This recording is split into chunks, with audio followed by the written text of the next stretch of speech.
That Great Business Show. Winner, highly commended award. Irish Podcast Awards.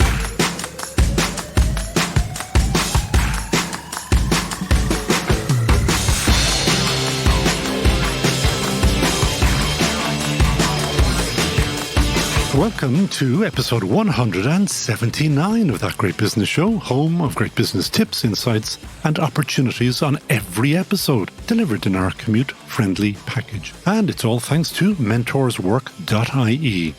Unlock the full potential of your business with Mentors Work, Ireland's award-winning, fully government-funded mentoring programme designed to fuel the growth of your business, no matter the sector or the size. Mentors Work will help transform your business by providing tailored guidance through one-to-one mentoring sessions, upskilling workshops, as well as networking opportunities. Together with your mentor, you'll also craft a customized 6-month business plan to propel your business forward. Tried and tested, and already empowering over 3,000 Irish businesses. Register for free today on mentorswork.ie. De facto, the revolutionary shaving oil, changing the face of shaving. For the smoothest shave of your life, just add water. No more lathering up or cleaning up afterward. Just add a few drops of water and you're ready to go. De facto's blend of all natural oils hydrates and protects your skin. No more razor burns or irritation. A spa treatment for your face. Perfect for all skin types and lasts so much longer than traditional foams or gels. De facto, a shaving revolution. Just add water. Available from selected pharmacies and from defactoshave.com. So I am Conal O'Mora and Fáilte. We're still getting contacted about episode 177. That's the one where expattaxes.ie boss Stephanie Wickham told us where to go to get lower taxes and a higher quality of life. It seems she really struck a chord with our listeners. Like all episodes of That Great Business Show, it's sitting there for you to listen to and to share with your pals who are always talking about bringing their businesses to the sun of Spain, Portugal or Malta. Episode 177. Have a listen. And on this episode, we are going to fix the health service again. And I'm asking how easy it is to get your local third-level college to help your business and what it really costs to get that help. Now, a year ago, or a year and a half ago even, regular listeners will remember on episode 90 of That Great Business Show, we had a special recording with Professor Martin Curley, who at that time was heading the digital transformation of the Irish health system at the HSE. His insights were really fascinating, as it looked like our creaking health service could or might even be brought into the 21st century by the clever use of digital technology. Now, sadly, Martin is no longer with the HSE, and there's probably a full podcast series about the reasons for his departure, but sin scéal ella, as they say. Meanwhile, our health system continues to creak. So on this episode, we have asked Ger Davis, Managing Director of Irish Life Health, how he would fix the Irish health system. So no pressure then. Ger Davis, welcome to the No Pressure, That Great Business Show. Great, thanks, Conal. It's a pleasure to be there, and thank you for that kind introduction and that very long question that you're about to pose. Well, the question sits, fix the health service, please. That's an interrogative statement, just for your grammatical correction. Very good. No, thank you for that. No, it's a fascinating question, and the health system, as you know, and obviously Martin gave you a fairly good insight into that, is a very complicated beast. Lots of moving parts there, and lots of different stakeholders, if you like, as part of that. I mean, obviously for us, we're a health insurer, and we're our partner or our player in our payer in that market. And the challenge for us is how do we keep looking after our customers and making sure that they get access to the care they need when they need it. No different than any other, if you like, person in the country. But we're only one of the players, and I guess one of the things that I've learned about the health system over the last while is partnership and working together is actually the best way of achieving that. It sounds a bit cliche, but I think when I look back, say, over the COVID period, where a lot of people who wouldn't have worked close together in the past suddenly found ways of working together for the betterment of everybody. And, it was a real challenge for us in the country to get the health system right and to continue to build on it. We know that's the problem. Indeed. What's the solution? Well, I know Martin well. We've had plenty of interactions, and we would share a lot of his outlook on things. And part of what we're doing is we're making a range of products and services available along the lines that Martin spoke about, particularly on the keep left, shift left approach, if you remember correctly. Oh, I remember that, because I could never understand what he meant by that. But anyway, well, I mean, if I can put my phrase on it, not being a clinician or a medical person. He's an actor.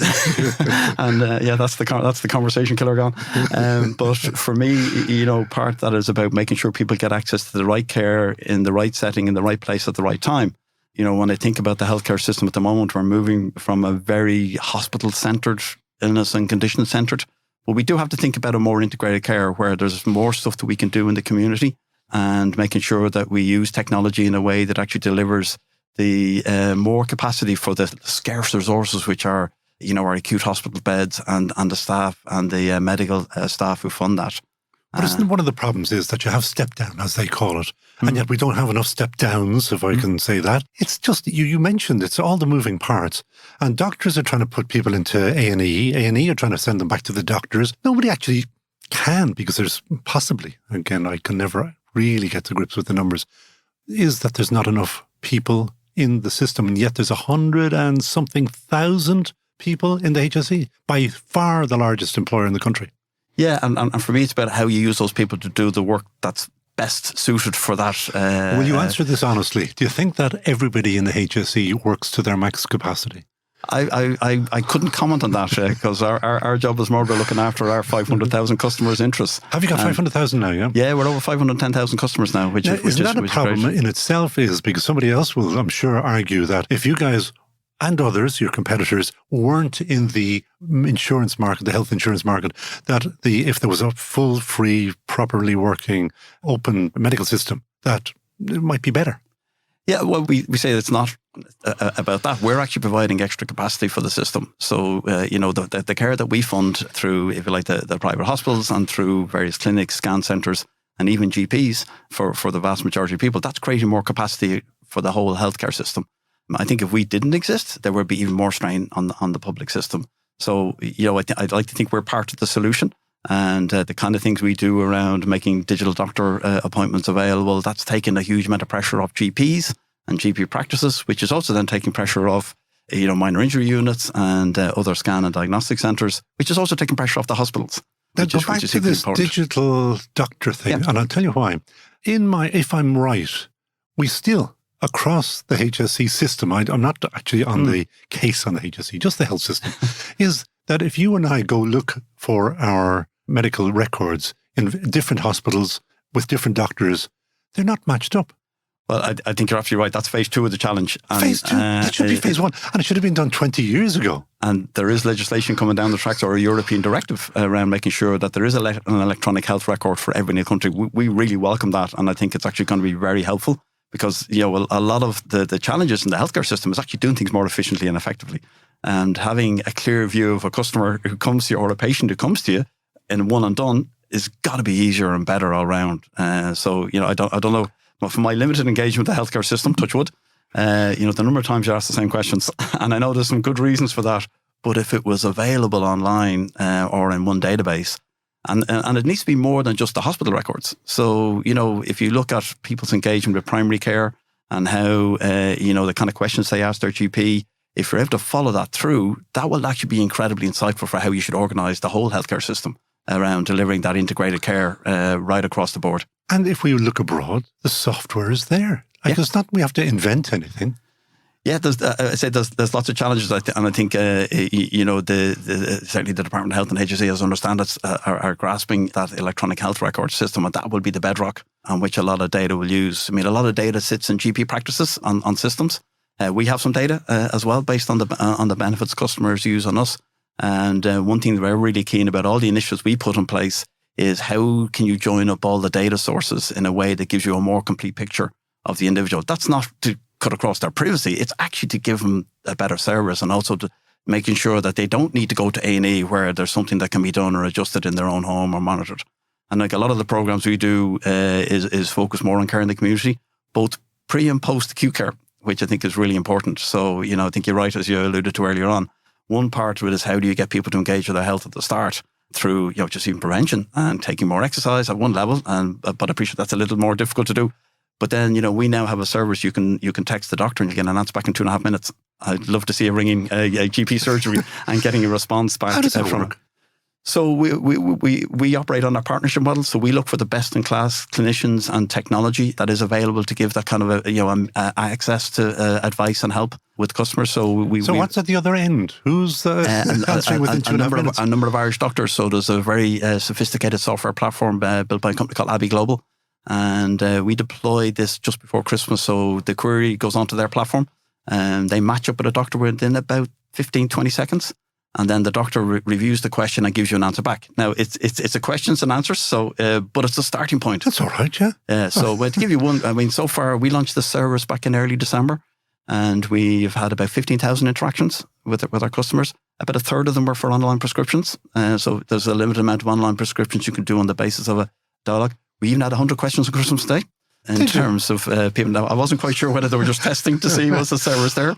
How to cook the turkey? Well, I'm not sure we could have helped with that, but maybe dealing with potential food poisoning afterwards if you didn't cook the turkey might have been one. But that service is getting a great reaction, and it's 24/7, and you will get an answer was brand back. new information to me. Tell me more. What's going to be a further game changers? Well, one of the things we've been advertising a fair amount recently, and I'm sure people have seen it, is around our female health campaign. So one of the things we identified was that female health was an area that actually wasn't appropriately and properly serviced, and it was quite difficult to get access to specialist advice. We had a couple of episodes ago, the women from Sisterly on, and they started telling me things about that, which I found just so weird, that there hadn't been proper assessment done of women's bodies, seemingly, until about 2 or 3 years ago, in terms of medical knowledge. Mm-hmm. And if you go back, just listen, it must be 3 episodes ago or something like that, Sisterly. Like I said, hang on a second, you're 52% of the population and you haven't been analysed. And I know another one was when you get a heart attack when you're female,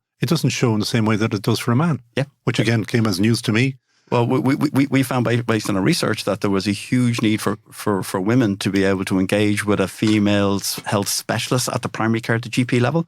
So we now have a network of female GP specialists. We can organise an elongated video consultation with a female health specialist, irrespective of where you are in the country. And, to talk to what do you want to talk about? Is it fertility? Is it contraception? Is it menopause? Is it something else? And then out of that, there'll be a recommended course of action. And we're getting a fantastic reaction to it. And the other thing which I think I find is really, really good, back to your point about, because it's online, you think, oh, that's not great. But in actual fact, the reaction is really positive because I like online. because it's actually accessible from their own home. Correct. They don't have to end up in a GP practice where everybody's coughing and spluttering. And you've got whatever number of kids hanging around. You can actually do it in the relative comfort and privacy of your own home. You've got this really, long consultation, not a case of the GP trying to work, get you in and out. And there's been a fantastic reaction to that service. And how are you finding recruiting these medical specialists, really? Because I presume you have specialist nurses as well as doctors as well, do you? Yes, and that's what our model is more to partner with best in class. So we do partner with Centric Health, one of the largest networks of GP practices, and they have a number of female health specialist GPs. And Dr. Maura Finn, who I'm sure you'd have seen in various different things, is phenomenal in this area and sort of is very much a thought leader. So we've tapped into that network for our customers' benefit to make sure they get access to the advice, help, and support they need. Some of the stories we heard around at our media launch around it was horrendous. Now, I was one of the few men in the room to hear that, but it is embarrassing in terms of how the healthcare system, I say, wasn't fully attuned to the needs of 50% of the population. 52% of the population. I think correct. Well, we deal in broad ranges. I know that's we're about right. But no, absolutely. And I said, I think we've done about 700 of these now since about August, September last year, and I'm getting great reaction. Now, we're not really a medical podcast, so we're a business podcast. So indeed. I'm just wondering immediately, hang on a second, if this is as good as you're saying that it is, this could be exported, couldn't it? Well, are you going to do it? Absolutely. And give me what we call a headline. A headline. So, Irish Life to go abroad with their system, is that right? Well, as I say, we work in partnership with people, and there's a couple of things we've looked at. Another business we have is called Care Connect, which actually provides remote monitoring using technology for people who have heart failure and COPD. I think Martin actually in his podcast there back whatever referred to this heart failure monitoring. Yeah. So we've actually brought that. Donegal, if I remember, yeah. Well, we've actually brought that to our customers. So, across 2 programs, heart failure and COPD, which I have to admit, I was struggling to remember the definition that thankfully I was reminded of. But so we've over 200 customers now in those programs. So they're monitored remotely using, technology that we sent to them. And it is such a great experience to them that they have that peace of mind of knowing that somebody's keeping an eye on them. If the Care Connect people spot anything that's not quite right, they contact the individual. And because when your oxygen goes down, you're not in a good place. Yeah, or your blood pressure changes, and I think for heart failures, if your weight changes. So, this is not like overly sophisticated monitoring of vital life sciences, but it's basic signs that when you intervene earlier and take action, you can just head so many things off the pass. And we think it'll save those people, a significant proportion of bed nights for those people either going into ED or going into beds in terms of having the situations monitored and addressed. So again, that's something we think that kind of approach is very suitable for export in terms of using that approach and that technology. But is Irish Life going to bring that abroad, or are you going to, when you say it's going to export? Well, our focus is on our 500,000 customers and making sure we do the right thing. Is that what you said? 510,000. So we're focused on making sure we deliver the right care for those people. Well, we could do. I mean, obviously we're part of Great West Lifeco, a very large global financial services group, and across that we share experiences in terms of what we're doing. You also have massive amounts of data which you can now harvest using AI.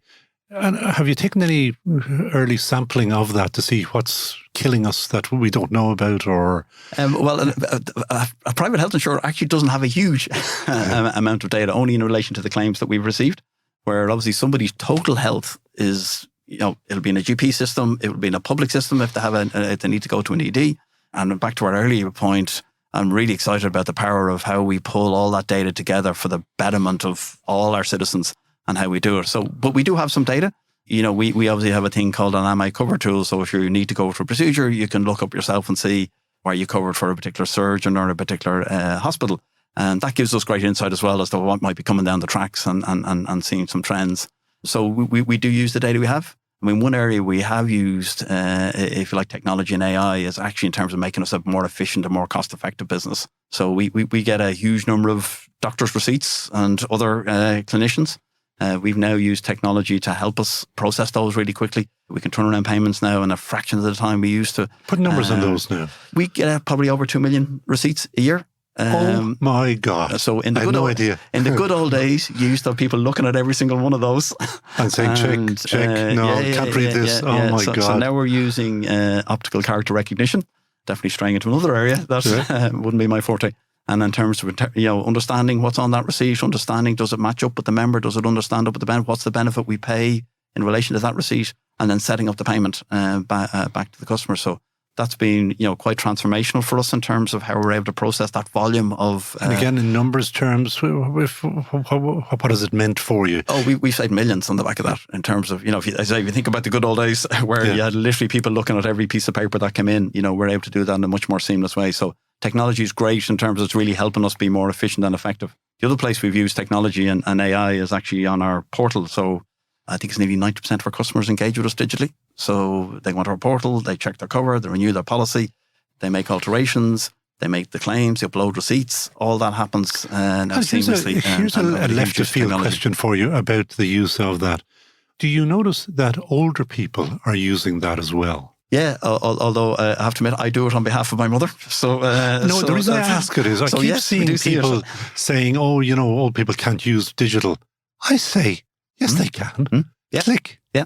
Open. Yeah. Hello. Take a photograph. If you can take a photograph on a phone, that's fine. And then we still provide services to everybody. So we still do get some paper in the post, and that's fine. Not everybody loves Michael O'Leary like I do, but he made people go. And if you wanted to fly with him, there was no other choice. Yeah. And it was lovely. Actually, a little shout out for the library service. I came across once upon a time that the library service, you could go in there, go online, and the librarians, very kindly, they're lovely people, would help you fill out your form or whatever. So there you go. That's absolutely. There are solutions. Back to the magic wand. I have a magic wand, That Great Business Show magic wand, and I'm going to give it to you to fix one thing in the health service that could be fixed so quickly if somebody just picked up the ball and ran with it. Well, you were doing fine until the quickly piece came in. Well, okay, within reason. I think getting a joined up database of people's healthcare records is going to be transformational. When might we see that? I'm trying to remember the exact dates. I think the EU Directive is due, needs to be implemented by about 27, 28. But I know a number of, say, the hospital groups are investing significant amounts in that electronic health record compatible technology. The GPs are thinking about that as well in terms of how you feed information into the central database. But are the GPs and the various hospital groups talking to each other? In other words, will they be interoperable? Certainly, they are all aware of what the requirements are going to be. And that will be one of them, I presume. And because it's an EU directive, everybody has to be at least able to interface with the central database.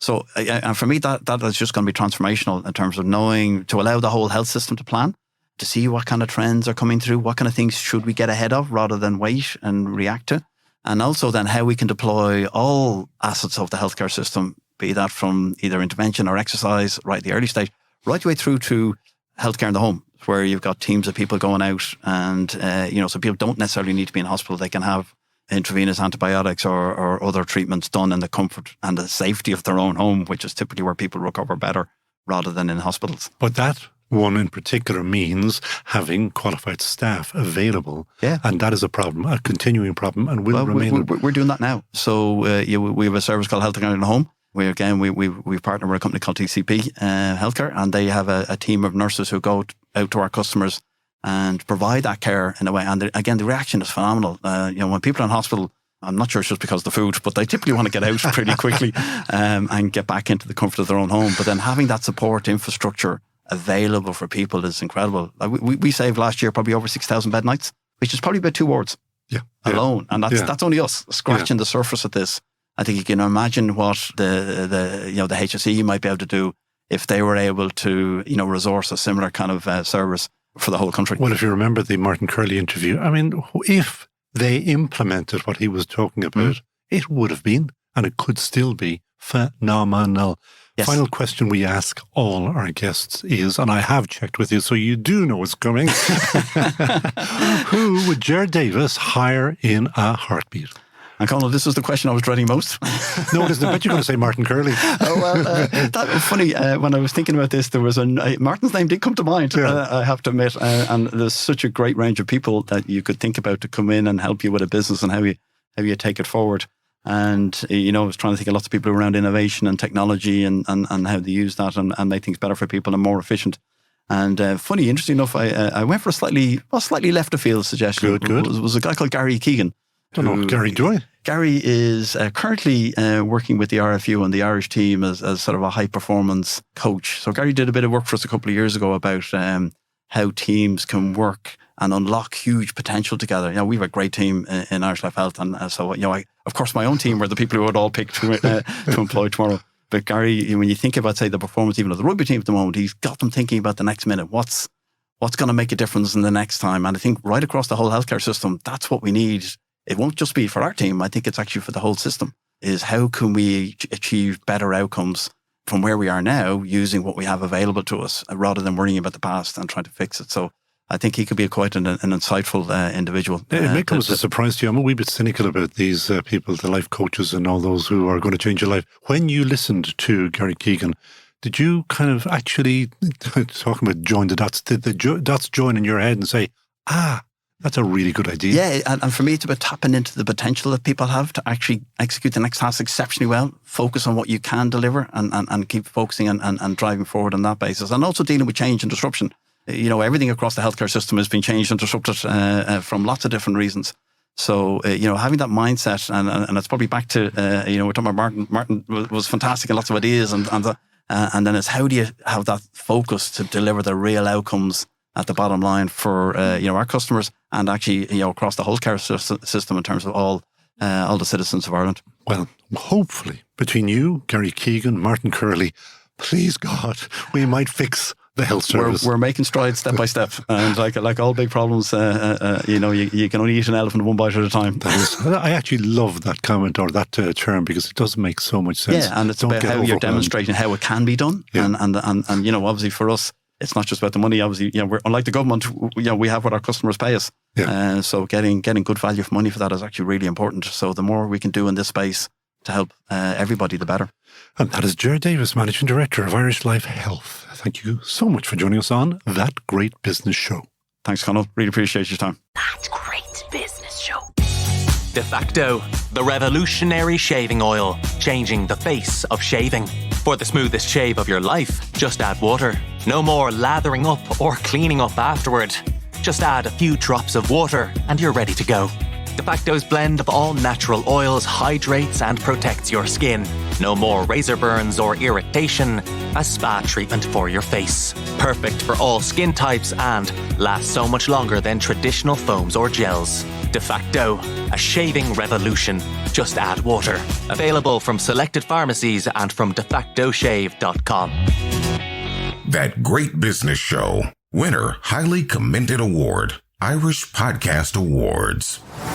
If you attend your local enterprise office or LEO or Enterprise Ireland courses on how to grow your business, you're often told to get expert help from a third-level college near you to help with technical problems you may have. However, I've often wondered how that works in practice.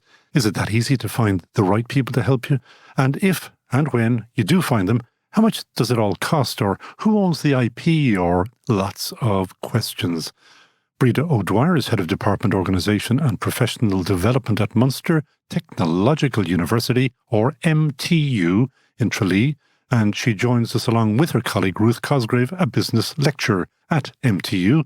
And if you don't know it, MTU is the new name for the merged colleges of the Cork Institute of Technology and the Institute of Technology Tralee. Breda, Ruth, welcome to That Great Business Show.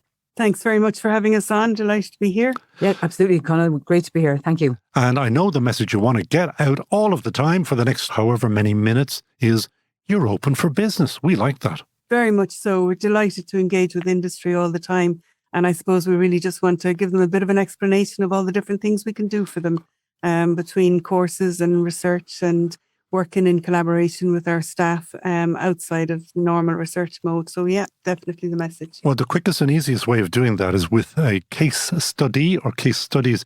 Give me some examples of what you have done in the past and what you're hoping to do in the future. I guess we can work in different ways, Conal, with different companies. We can do very applied case studies where we've worked with companies that are, I suppose, the indigenous growing corporate. We've also worked with some of the the FDA companies that come in, or FDI companies, should I say, where we take an issue for them. We can work across different disciplines with different teams. We try to solve the problem really from different angles and look at it from the perspective perhaps of business or engineering or science.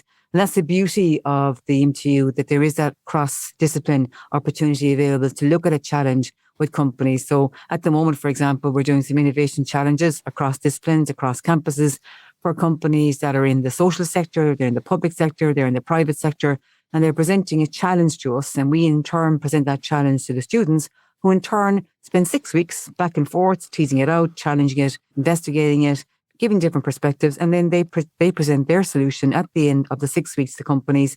And invariably, those become actual real life solutions for the companies. And if not, it has provided the background or the bed for which they can grow that forward with their own internal team. Well, are you hugely rewarding. Are you talking there about post-grad students, or are you talking about the younger students and their knowledge base to address the problems, the real business problems?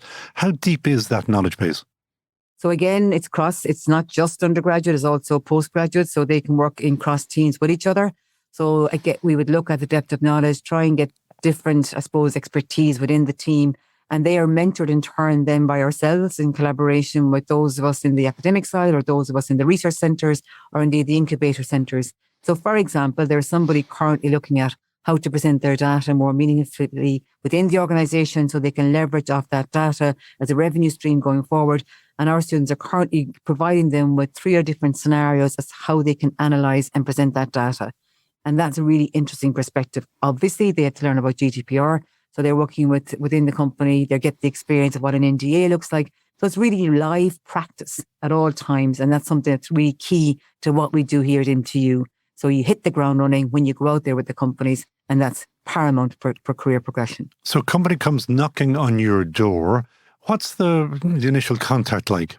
So there are different avenues in. You maybe come to us through the incubation centre. So we have the Tom Crean on the Kerry campus. We've got the Rubicon on the Cork campus. That's obviously a touch point. There's also other touch points through the extended campus that we have on the Cork campus, whereby there's a group of staff there working with companies. There's also the External Services Management Office in Kerry campus. That's another avenue point. And of course, there is ourselves in different areas where we're actually engaging with industry, because that's key to us. Industry are part of our programme offering throughout, from the idea of its design to its delivery and other aspects of its further evaluation and feedback. So we have a large network within us. But as a contact point, certainly there are some key touch points through the research centres, through the offices themselves, through the incubators, and indeed through the extended campus or the external services officers. And does this cost the business money? Initially, the answer is no. That said, there is an opportunity to engage in what we call consultancy work, and that work is agreed, and a piece of work is identified, and a time frame is identified, and then it's costed. And there's also the aspect coming through, and Ruth's going to come in there on that one. The other side of that there is that Enterprise Ireland offer innovation vouchers that are worth €5,000 each, and you can spend those innovation vouchers with us once Enterprise Ireland award them to you, and that can cover any cost of consultancy or research or product or service development that you need to do that you don't have the in-house expertise. And something else there that Breda hadn't touched on yet was we can custom design training programs for you. And one that was industry-led really is the MSc FinTech Innovation, which we were approached by the ICT SkillNet to devise a master's program to service the fintech industry, because it's obviously a massive growing sector for the Irish economy and of critical importance to us. And there was a need to put more skilled people on the ground in order to service the demands of the FDI companies coming in. And so we deliver a 2-year part-time remote learning masters, which we take everything from graduates all the way through to very experienced people who have had depth of industry knowledge. Such as Brian O'Donoghue, because Brian O'Donoghue is the man who mentioned this all to me, and he approached you, and his whole story is very interesting. That's about 3 or 4 episodes back. It is, and that was very good talk. And Brian is a great example, and there's somebody with industry experience coming in on a course like that. And there's a huge emphasis on experiential learning. So amongst the course, the cohort, there'll be people with different levels of skill in each of the 3 different pillars on the master. So we have the technology pillar, we have the finance pillar, and we've got the innovation leadership pillar. And you find that students learn a lot from one another. So we would often have students doing a presentation themselves at a workshop for us because it's their industry-specific capability and they're superb in that area. So there's great learning, and that course is co-financed by the ICT SkillNet. So it's incredibly cost-effective, and it culminates in a very valuable piece of consultancy work as a minor thesis for those students, which they usually do in-house for their own company. So it's something that's needed in their workplace. And if they had to go out and get private consultants to do it, it could be quite expensive. But instead, they get guided through that process by staff here to produce a really valuable piece of consultancy work at the end of it. So that's been hugely successong for us. You mentioned the €5,000 voucher. How far, I know this is an impossible question to answer, but it's like how long is a piece of string? How far does a €5,000 voucher go? The answer there would be it depends on the nature of what you need to have done. Obviously, when you're using, we would try and piggyback on work that's already being done in-house anyway, so that we'll capitalise on value, and we want the most qualified person suited to whatever it is you're looking to have done assigned to that. But that can still be quite cost effective, because whether they're undergraduates or postgraduates, they need to get their work experience as well. So they really value the opportunity to work so closely with industry under the supervision of staff who actually are well familiar with the area. So I would say that it's incredibly good value. It does really depend on what you're trying to do. But the company can also add their other 5,000 on to that. So they can double the buck on that perspective as well. So it depends at what stage it is in the journey of the industry need. So it's at that point really in terms of added value. And sometimes it may not be the right time. Maybe better to wait a little bit longer. So the added value is very much agreed between the academic side here and the industry partner. And no need to name names, but other samples, other examples, other case studies? I think it's probably fair to say maybe if we avoid companies and we go by sector. So we have done case studies in the pharma sector, we've done case studies in the fintech sector, we've done cases in the marina sector, we've done cases in the health sector. So those case studies, we've also done work in the whole area of manufacturing, and we're very strong, I suppose, as well in the whole agri-tech sector, Conal. So the idea for us is to apply the skills across disciplines and to learn from those disciplines, because they are at different stages of whether it's knowledge engagement or whether it's digital enhancement or transformation or whatever it is. So by doing that, you get that cross sense of mindset going on. And that's where the real value of the learning comes, not for just the student at that time, but I suppose from a sustainability for us, by academics being involved, you learn each time. So you've got sustainability happening through the different case study involvement, but more importantly, you've got a succession plan in place. And that's critical in the life of education. What puts people off going to you? Because I've heard this idea so frequently over many, many years, but I don't understand that there's a huge rush to actually engage with the local third level college. I think I'd have to disagree with you there, Conal, to be honest. I think we've experienced wonderful engagement, and I think it's about being able to know the client at the time in terms of what that engagement can look like. Also, we are at a time of transformation. We're at a time of change. The future educational landscape is very much one of, I suppose, reskilling, upskilling, unskilling, reskilling. So the life journey of just getting a degree or A level 9 is very much, it's still there 100%. But if you want to look at talent acquisition and more importantly, talent retention, the opportunity to upskill, and that's, I suppose, where we're having increased conversation with industry right now. And that's far more inviting. Also, the enhanced technology that's available now through blended learning, allowing you to study from the comfort of your own home, has obviously also allowed people to come back and play. So for us, our DNA has been driven by industry collaboration. So we've experienced quite the opposite of what you might have just said there. And I think that's something that's going on more and more. If I might take the opportunity to mention our conference, which is an annual conference, the Cancelling Conference, which is a forum for fresh thinking being held on March 7th here in Kerry. And that's this year fundamentally on transforming to secure a sustainable future, where sustainability goes beyond the green concept and climate change, but fundamentally sustainable business model for your future of your business. And that will have a forum whereby we'll have everybody from the micro to large corporate giant engaging in the one room, learning from each other and having some shared experience from the top of the table. So I think for us, it's been part of our DNA. Engagement industry is who we are and fundamentally who we will be. As a matter of interest, do you get applications or people asking about you from outside the Munster region? Oh gosh, yeah. I mean, we have different programs. I mean, the MSc in FinTech, for example, has somebody with us from the UK. We also have somebody from different parts of Ireland, from the very top to the west and down. And we would also, in our other programs that we offer, so the MBA in strategy that we offer through the Department of Organisation and Professional Development, again, would have international students studying with us.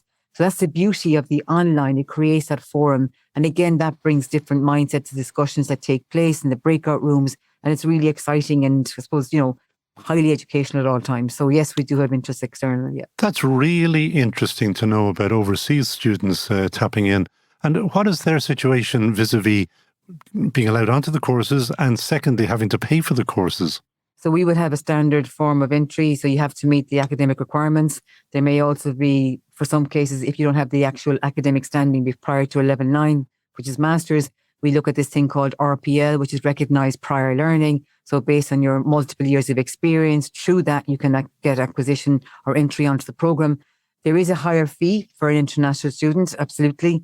And again, that's made known to the student and that's their decision to take part in that. But it's also, I suppose, to maybe mention the fact that MTU is now part of a European University Alliance that's called Ingenium, who actually happen to be visiting at the moment. So that's a collaboration with 9 other universities across Europe, where we work together on programme development, enhancement, exchanging of students, of staff, and of industry partners. And they're currently on site this week. They're on the Cork campus for 3 days, and they're with us in Kerry for the remainder. So that collaboration as well creates opportunities for sharing. It spreads the word, and then you may have students applying. So there is definitely that opportunity is very exciting indeed. And it's not new to us though, Conal.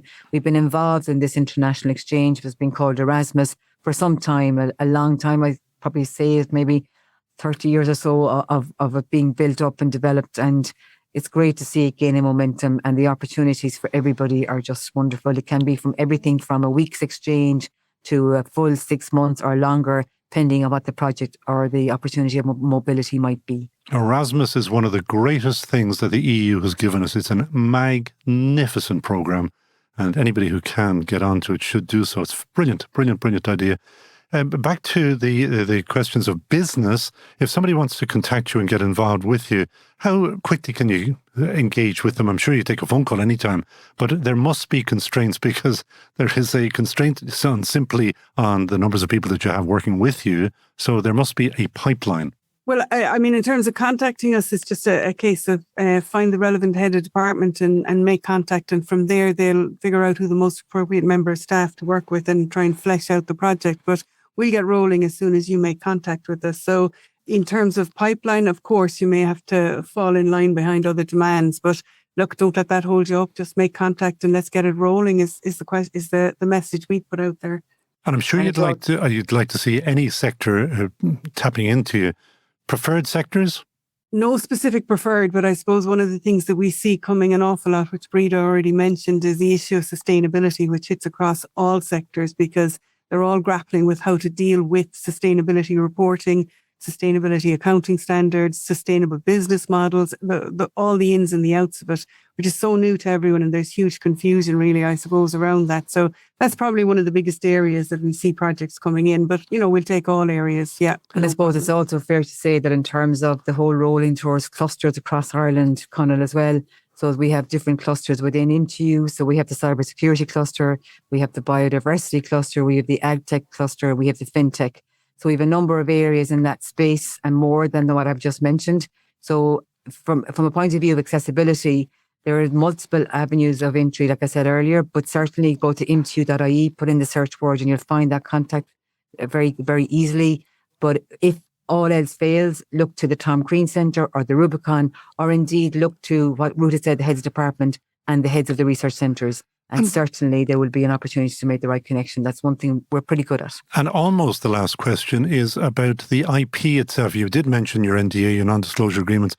People will worry that, okay, they go to you and you guys solve the problem, and then ownership of that IP, where does that reside? So we have a technology transfer officers within the MTU, Conal. So again, it's a case-by-case basis, but certainly we've got significant experience in this area. We've been a high receiver of research funding from the Science Foundation of Ireland and other funding agencies that support commercialisation of the work that's been done at MTU. And regarding that technology transfer, we have the expertise in-house to discuss that on a case-by-case basis. Okay, that's as good as you can give, I think. Now, you do know, I hope, that there is a final question, and both of you have got to give me your hires in a heartbeat. Who wants to go first? I'll go first.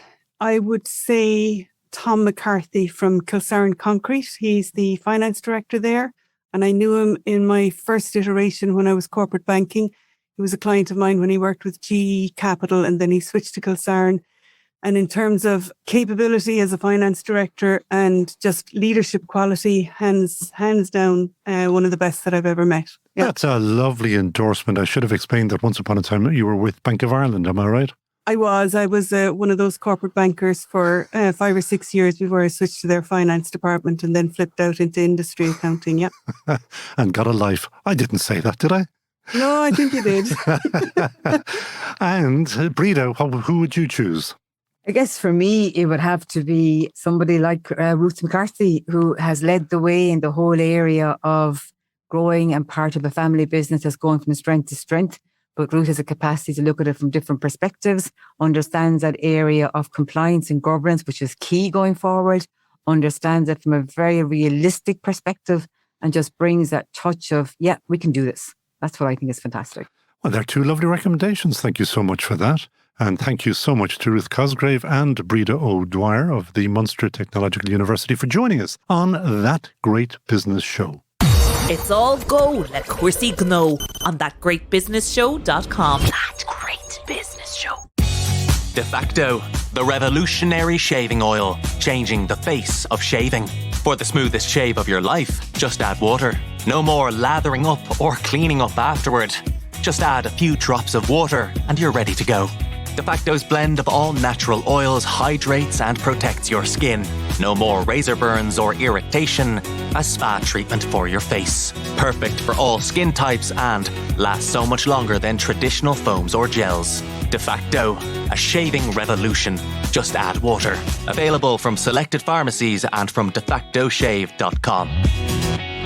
And that's it for episode 179 of That Great Business Show. Great business insights and inspiration. Remember, De Facto shaving oil is the world's best shaving oil. I know, I've tried the others, but De Facto is the only one I will use. Do sign up for email updates and we'll send you your own personal copy of the podcast at thatgreatbusinessshow.com. Share, like, give us 5-star reviews. It really, really does help. And we record at the Dublin South Podcast Studios, where today's studio engineer is Alison O'Dwyer, and later on the dynamic duo of studio manager Peter Rice and post-production engineer Neil Horner ensure we remain the world's best-sounding business podcast. So, from me, Conal O'Moran, buchas to you all, agus slán tamil.